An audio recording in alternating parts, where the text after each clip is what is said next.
Assalamualaikum warahmatullahi wabarakatuh. Halo semuanya, aku Tiareski Azhara dengan CPN 111 dari kelompok 10 PPDAB Distributor Algebra. Di sini aku memegang PIC modul HRD, dan di video kali ini aku akan menjelaskan apa saja yang termasuk dalam modul HRD, lalu fungsi dari modul tersebut itu apa, lalu ada gap analysis dari perusahaan, ada kegiatan kelompok juga, lalu ada laporan company profile dari perusahaan kami, yaitu PPDAB, lalu ada juga blueprint dari modul HRD, lalu yang terakhir ada UIT dari modul HRD. Nah, yang pertama aku akan tunjukkan dulu setiap modulnya yang ada pada modul, dan aku akan jelaskan fungsinya ketika nanti pada di laporan blueprintnya. Di sini untuk modul HRD ada beberapa, ada 6 yang aku pakai. Yang pertama itu ada recruitment, lalu ada employee, ada attendance, ada tempo, lalu ada expense, ini modul ekstra, ada juga modul payroll. Payroll juga merupakan modul ekstra, di mana modul ekstra ini, payroll ini merupakan modul yang menangani terkait dengan penggajian karyawan. Seperti untuk yang payroll accounting ini, penggajian supaya data gaji itu dapat dicatat dengan jumlah entries dan juga lainnya untuk payroll sendiri untuk proses penggajiannya. Lalu modul ekstra yang lain juga ada training. Training ini yang employee orientation and training ini masuk ke dalam modul tadi, modul employee. Jadi fungsinya di install adalah supaya di dalam modul employee itu akan ada menu tambahan untuk orientation dan juga training. Fungsinya orientation dan training ini untuk menambah skill jika misalkan ada karyawan baru misalkan yang akan masuk sebagai karyawan baru, akan melalui proses orientation ataupun training. Ataupun misalkan ada karyawan yang kurang skillnya gitu, atau akan menambahkan skill, bisa melalui proses orientation dan juga training kembali seperti itu. Nah, selanjutnya untuk penjelasan fungsi-fungsi modulnya akan dilanjutkan di dalam laporan blueprint. Lalu selanjutnya kita akan masuk dulu ke bagian laporan company profile dari perusahaan PPDAB.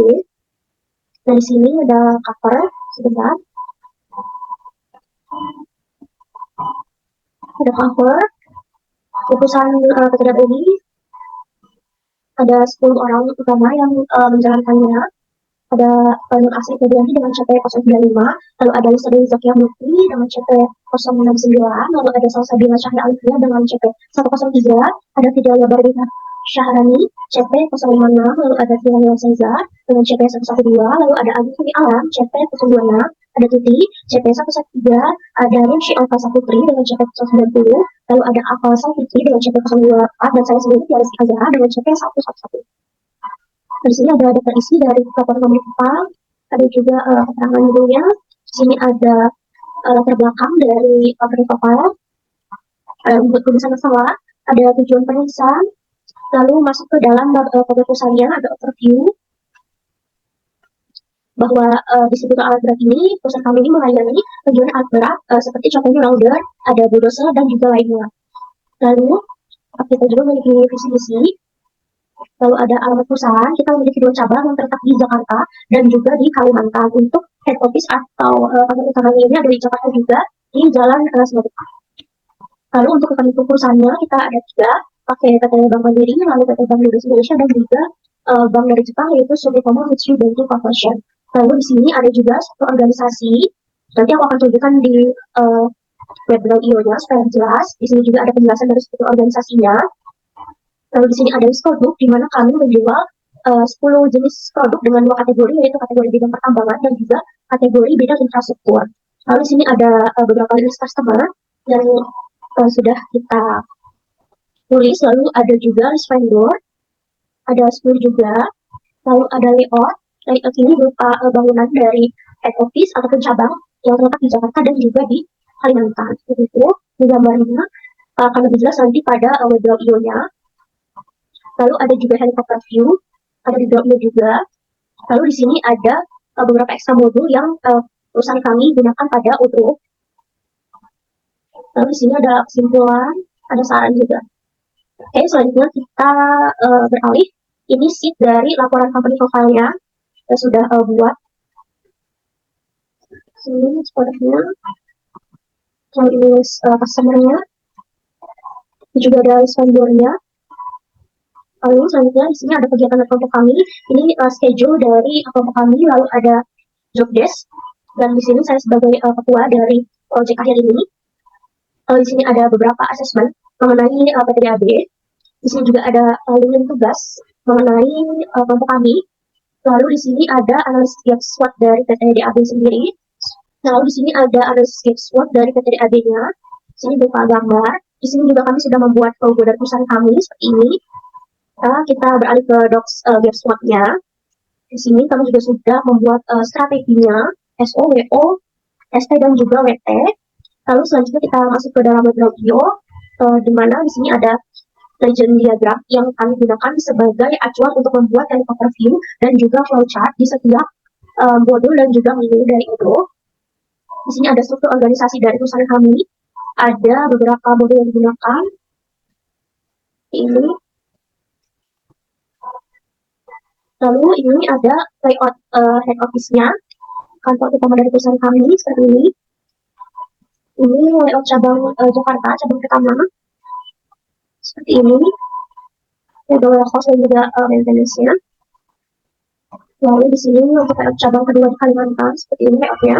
Ada warehouse dan juga maintenance-nya. Lalu ada helikopter dari perusahaan kami, di mana helikopter ini merupakan gambaran umum proses ketika ada transaksi pada pembelian barang atau produk di perusahaan kami melalui sistem Odoo ERP.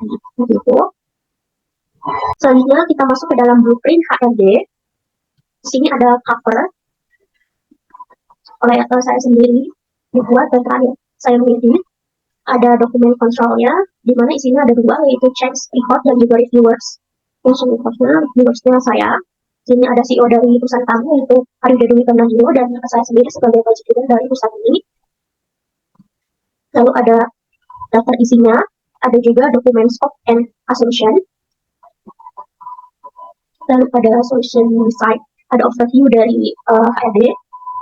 Lalu ada coverage modulnya, di mana tadi gambar modul yang ada di kodenya, tampilan kodenya. Di sini listnya ada 6 modul yang dipakai. Yang pertama, recruitment. Recruitment sendiri fungsinya untuk proses pengangkatan karyawan setelah memilih kandidat yang paling cocok dari semua daftar kandidat yang melamar, seperti itu. Lalu dalam recruitment sendiri, menunya ada application, ada reporting, ada configuration. Lalu yang modul kedua, employee sendiri berfungsi untuk mendata karyawan, di mana dalam mengelola data karyawan terkadang menjadi tugas yang sulit bagi sebuah organisasi, terutama untuk organisasi besar yang dengan jumlah besar karyawan yang bekerja di lokasi yang berbeda-beda, seperti itu.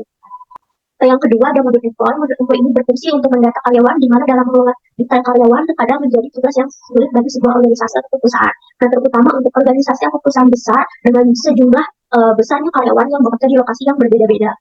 Nah, untuk modul employee sendiri ini keuntungannya itu dapat menjadi dokumen pribadi bagi perusahaan, seperti ada profil karyawannya, terus perincian pengalaman para karyawan, dan juga kualifikasi dari mereka, seperti itu. Dalam employee menunya ada employee, ada departemen, ada orientation, ada employee training program, lalu ada configuration. Selanjutnya yang ketiga ada modul attendance. Attendance sendiri fungsinya untuk mengelola kontrak dengan melacak status karyawan, jabatan pekerjaan, jenis dan tanggal kontrak, dan juga jadwal dari mereka. Attendance sendiri ini merupakan kumpulan semua informasi mengenai setiap karyawan yang ada di perusahaan tersebut. Nah, dalam modul attendance, menunya ada check-in dan check-out, lalu ada manager sendiri, maksudnya adalah attendance sendiri, lalu ada reporting, dan ada configuration. Yang keempat, modul time off. Modul time off sendiri berfungsi untuk membantu departemen HR untuk menghabiskan lebih sedikit waktunya untuk memantau dan menanggapi permintaan atau permohonan cuti dari para karyawannya. Dalam modul time off ada menu my time off, ada manager, maksudnya ini adalah time off. Lalu yang ketiga ada reporting, dan yang terakhir ada configuration. Modul yang kelima yaitu modul payroll. Payroll ini merupakan modul ekstra, di mana fungsinya ini untuk mendukung proses-proses penggajian tubuh, mulai dari pembuatan kontrak kerja, pembuatan aturan dan struktur penggajian, lalu perhitungan gaji, dan sampai membuat slip gaji bagi para karyawan, seperti itu. Dalam payroll ada menu employee payslip, ada payslip page, ada juga configuration, gitu. Lalu yang modul yang terakhir, modul expense, ini juga merupakan modul ekstra, di mana fungsinya untuk penggajian umum yang disediakan oleh Odoo. Di mana modul expense ini berfungsi untuk pengajian umum yang disediakan oleh Odoo, di mana modul ini juga untuk membuat pengeluaran harian karyawan yang agar menjadi tugas yang mudah gitu dilaksanakan oleh bagian HRD, seperti itu. Di mana modul expense ini merupakan daftar atau proses untuk mereimburse sebuah pengeluaran yang dilakukan oleh karyawan dan nantinya akan direimburse oleh perusahaan atau digantikan oleh perusahaan seperti itu. Lalu pada blueprint HRD juga ada business process design-nya, ada flowchart helikopter, yang ini ada flowchart-nya. Lalu ada helikopter view dari proses HRD, ada juga business mapping-nya. Lalu ada business flow list dari setiap menunya, seperti ini. Di setiap menu ada business flow dan juga ada process list dan description, di mana itu merupakan penjelasan dari proses business flow-nya tersebut. Seperti itu.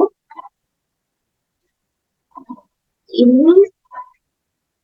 Lalu ada juga mockup and screenshot list, di mana mockup ini merupakan visualisasi dari sebuah konsep desain pada Odoo gitu. Nah, di sini ada screenshot atau bukti di mana beberapa menu yang digunakan oleh HRD seperti itu. Nah, lalu ada requirement list, di mana ini merupakan daftar kebutuhan dari klien seperti ini. Ini merupakan modul-modul, ada modul extra juga. Lalu ada diction modification yang terakhir, yang merupakan pemilihan kata yang sesuai dalam penulisan kalimat agar lebih efektif, tepat, dan juga selaras. Ini merupakan pilihan-pilihan kata. Lalu selanjutnya masuk ke dalam UIT dari HRD sendiri. Sini ada cover. Lalu ada daftar isinya. Ini ada script list-nya. Dan di sini ada tampilan atau script list dari semua menu yang digunakan atau semua modul yang digunakan. UIT sendiri ini merupakan dokumen yang melampirkan langkah-langkah bagaimana kita mengakses sebuah menu modul di dalam Odoo seperti itu. Nah, semuanya udah aku masukkan. Lalu di sini juga ada general question atau comments, jika ada bisa diisi. Lalu yang terakhir ada lampiran daftar hasil, di mana ini juga merupakan screenshot dari semua menu yang digunakan pada Odoo. Gitu. Baik, segitu saja penjelasan mengenai modul HRD pada Odoo. Kalau ada laporan company profile, ada dashboard, ada logo, ada juga blueprint dan juga UIT dari HRD. Sekian dari saya, kurang lebihnya saya mohon maaf. Wassalamualaikum warahmatullahi wabarakatuh.